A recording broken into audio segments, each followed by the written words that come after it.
আসসালামু আলাইকুম প্রিয় শিক্ষার্থী বন্ধুরা, আবারও চলে আসলাম তোমাদের মাঝে আর একটা ক্লাস নিয়ে। আজকের এই ক্লাসে আমরা কবি পরিচিতি শিখব এবং সেটা হচ্ছে কবি কাজী নজরুল ইসলাম সম্পর্কে।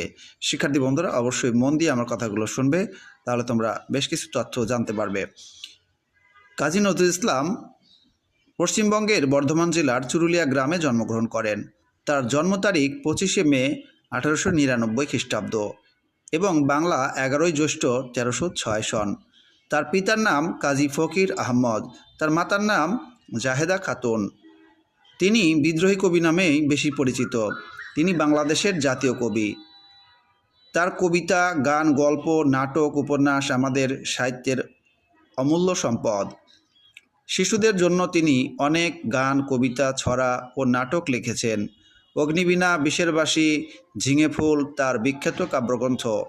তিনি 1976 খ্রিস্টাব্দের 29শে আগস্ট 12ই ভাদ্র 1383 সন মৃত্যুবরণ করেন। তিনি মৃত্যুবরণ করেন ঢাকায়। তো প্রিয় শিক্ষার্থী বন্ধুরা, কবি কাজী নজরুল ইসলাম কিন্তু মৃত্যুর আগে অসুস্থ হয়ে গিয়েছিলেন। যাই হোক, আমরা কবি কাজী নজরুল ইসলাম সম্পর্কে অনেক কিছুই জানলাম। যদি এই ছোট্ট ক্লাসটি তোমাদের ভালো লাগে অবশ্যই একটা লাইক দিয়ে দিও, পারলে তোমাদের বন্ধুদের মাঝে তোমরা শেয়ার করে দিও। তোমরা সবাই ভালো থাকো, সুস্থ থাকো। আল্লাহ হাফেজ।